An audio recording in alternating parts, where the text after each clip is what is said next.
today's lesson, we're going to look at molar concentrations. This is going to be one of the final parts of your calculations, apart from the energetics. So to recap, before you do this lesson, you should have done moles equals mass over mR, which was the first lessons, and you should have done gas volumes, where moles equals V over 24. So make sure you tune into those lessons first. Now, concentration. What is concentration? Well, concentration is how much of something is present in a particular volume of space. Now, we obviously need standard ways of measuring this. So in chemistry, we say, how many moles are there in 1 decimeter cubed of solution? So 1 decimeter cubed corresponds to 1 liter or 1,000 centimeters cubed. The conversion obviously is that you divide centimeters cubed by 1,000 in order to get decimeter cubed. That was in previous lessons. Now, the formula for concentration is as follows. Concentrations is moles divided by volume, because obviously you have moles per decimeter cubed, so moles per volume, how much of something there is in the volume of space. The version I prefer is the following: moles equals C times V. Like a CV that you used to do to apply for a job, you used to give people your CV. So C times V, concentration times volume is equivalent to moles. The disclaimer is that volume must be in decimeters cubed.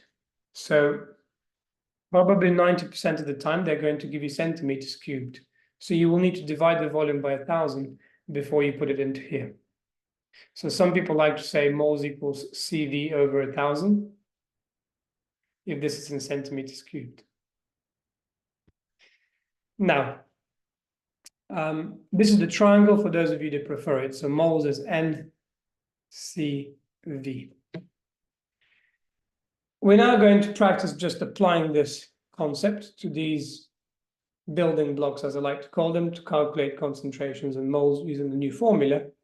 I'm going to do one example from each exercise and then leave it to you. So in the first one, calculate the concentration. Well, concentration is N over V. So in order to solve this one, you need to do the moles divided by the volume, because remember that the units are going to be moles per decimeter cubed.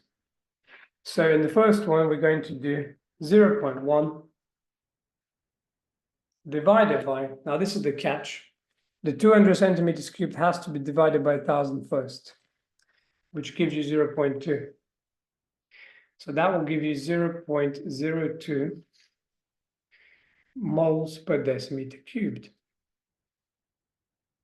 Now you can write mole dm minus 3, or you can write mole slash dm positive 3. It's up to you. The second example asks for moles. So moles equals CV. So C is 0.2. These are the units for concentration. And this is volume. However, I have to divide it by 1,000 first to make it decimeter cubed. So 100 over 1,000 is 0.1, which gives us a final answer of 0.02 moles. For moles, you're not required to put any units. Okay, exercise 3. Let me just check. Yeah, that's fine. So exercise 3. I'm going to do the first one. Now here, there's actually one slightly extra concept as such. Concentration, obviously the standard way of measuring it is the moles per decimeter cubed, but you can also do it in terms of mass per decimeter cubed. So how many grams of solid did you add to 1 liter? So that will be G slash decimeter cubed. Now to interconvert between the two, you do as follows. Because moles is here, and this is mass, grams is a form of mass.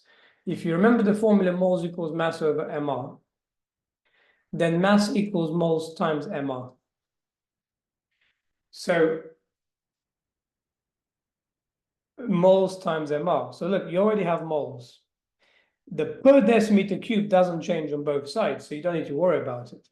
So essentially, if you do moles times mR, you'll get mass, which is what you want here. That's why if you take the moles per decimeter cubed and you times them by the mR, you'll get grams per decimeter cubed. And you can go vice versa. If you want to go from grams to moles this way, you would divide by MR, and this way you would times by MR. Okay, so if you go from left to right, you're going from mass to moles. Well, to get moles, you do mass over MR. That's why you would divide by MR. So in question 3, they're asking you to make it into grams per decimeter cubed. So you're actually going to go backwards, so times MR. So in the first one, you're just going to do 0.1 times the MR of NaOH, which is 23 plus 16 plus 1, 40. That'll give you an answer of 4, but it will be grams per decimeter cubed. Okay, or grams / decimeter cubed. I prefer to put the minus. I will do for you one more example, 4. 0.2 moles is dissolved in 250, calculate the concentration. Well, the units of concentration already give me the formula. It's moles over decimeter cubed. So it's moles over V. C equals moles over V, just like here. So moles is 0.2 divided by, now remember, this has to be in decimeter cubed. So that's 0.25 when you divide it by 1,000. So that will give you a final answer of 0.8 moles / decimeter cubed, if you like. Now, to make it into grams per decimeter cubed, you just times the 0.8 by the MR, which we already worked out was 40. So that will give you an answer of 32 grams per decimeter cubed. That completes the first section, which is just the simple one-step techniques of measuring and applying the formula. Next, I'm going to go over kind of the 3-mark questions, just like we did with reacting masses, we did with volumes. We're going to do it with concentration. I would have a go at finishing this sheet first and checking your answers there. So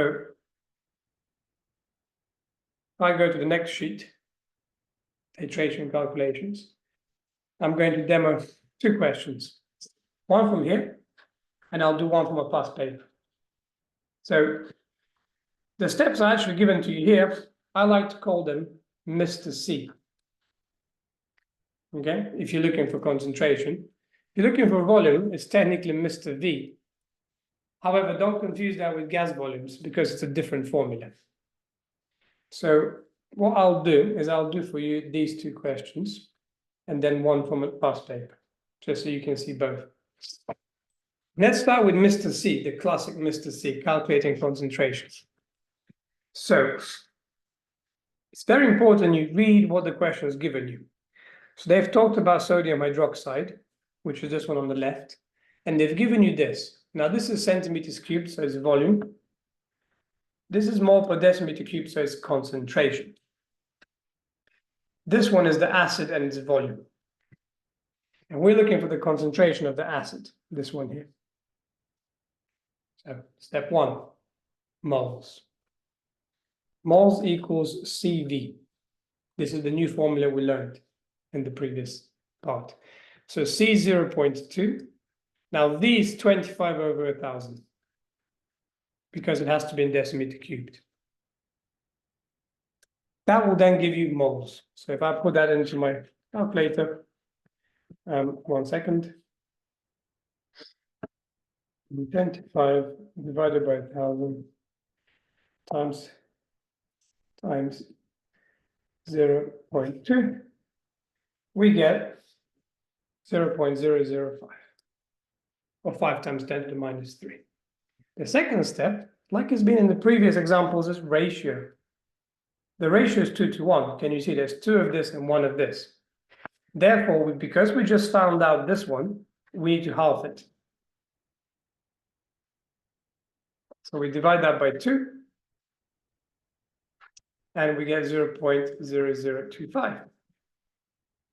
Finally, we need to find concentration. So concentration formula, as above, is N over V. Now the N is the thing that you just worked out.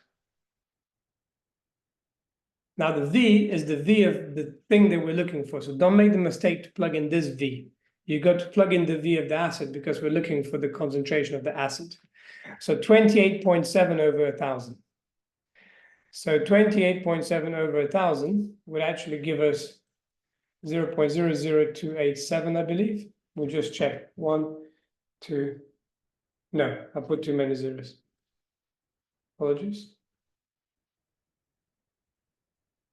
0.0287. 1, 2, 3. Yeah. So if you do this division, you will then get the right answer. And the answer should be 0.0871 moles per decimeter cubed. Because we did the moles over the volume. The volume had to be in decimeter cubed. That was the catch.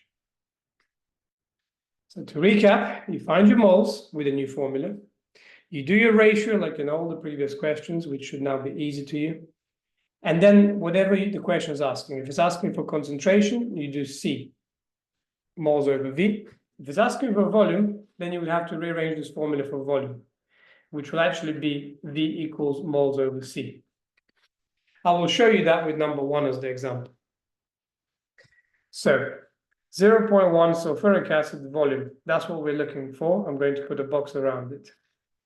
Reacts with 30, that's volume. This one is concentration, and it's sodium hydroxide once again. So we start with the sodium hydroxide, N equals C times V. C is 0.15. V is 30 over 1,000. So that's step 1. I'll pop that into my calculator.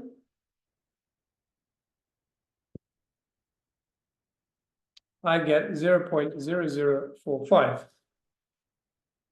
Or your calculator might say 4.5 times 10 to the minus 3. Perfectly fine to write that. Just don't do any rounding. Ratio is 2 to 1 again, because it's 2 going to 1. So because we know this one, we need to half it. So 0.0045 divided by 2. And that will give us 0.00225. In the final step, instead of C, we're looking for V. So as I said, V, you swap these two, is moles over C. So V equals moles over C, which equals 0.00225 over, and the C is given to us already in its normal units, which is 0.1, which is then giving us a final answer of 0.0225. But what units? Well, the standard unit of volume is decimeter cubed. That's why it seems so small. So often in an exam, they might ask it to be converted to centimeters cubed. So you times it by 1,000, and you'll get 22.5 centimeters cubed. And this is how you solve these questions. I'll just screenshot this and save as a PDF. A little messy, but this is the method. Of moles, ratio, concentration, or moles, ratio, volume. Just make sure you plug in the right one for the right one. The common mistake is to say put 30 with 0.1. That's wrong. You got to read it, underline it, and make sure that you use the correct concentration and volume for the correct substance or compound. Now, I'm simply going to take up a past paper, and I'm going to go through a question from a past paper to finish. And that will be the end of the concentrations calculations. So it doesn't actually matter which exam board we pick. Okay. I'm going to pick an AQA one. This is exactly the same in both syllabi, Edexcel and AQA, so it just really doesn't matter which one you pick. Let me just find the correct question.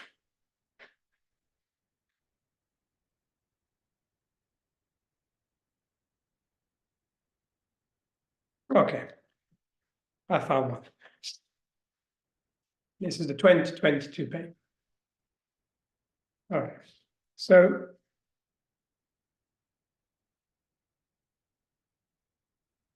let's get on with this, 8.3.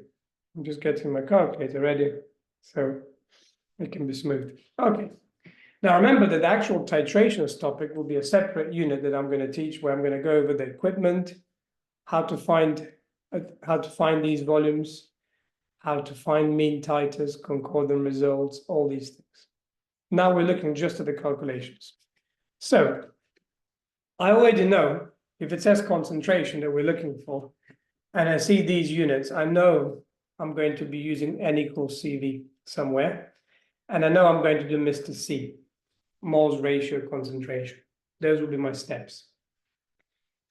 So 25 acid, that's this one here. And find the concentration of the acid. So we're looking for this one. We have all the information on this one, which is the barium hydroxide here. We've got the volume and we've got the concentration. For the acid, we just know the volume. Step one is moles. Moles can only be worked out for this one, not this one. You can't do this one directly because you only know one piece of information. Don't get confused and start doing mass over MR because this is not mass. So concentration is 0.1 times 23.5 over 1,000 because it has to be decimeters cubed. So when you do this, you will get 0.00235 moles. Don't do any rounding. Then the ratio, it's 2 to 1, 2 to 1. But interestingly, we did not work this one out, we worked out this one. So we're going from here to here. So if this one is 0.00235, it needs to be doubled to get to this one. So we're going to do 0.0235 times 2, and we get 0.0047. That will be the moles of HCl. Now we're looking for concentration of HCl. So if we rearrange the formula, C, you divide both sides by V, and C is moles over V. The moles are going to be 0.047 over, now V. V must be for the acid, which is this one. But V needs to be in decimeter cubed, so 0.025. When you do this division, you will get 0.188 mole per decimeter cubed. And that's what they asked for, the moles over the volume. So that completes the lesson on concentration. And that is the final part of the first unit of calculations. There's only one other part of calculations, which is to do with bond energies. And then if you do it at Excel, it will be also calorimetry. So please practice these. It takes a while to get good at it. I will attach plenty of worksheets for practice. I have titration calculations 1 and 2 for you to practice. And see you next time.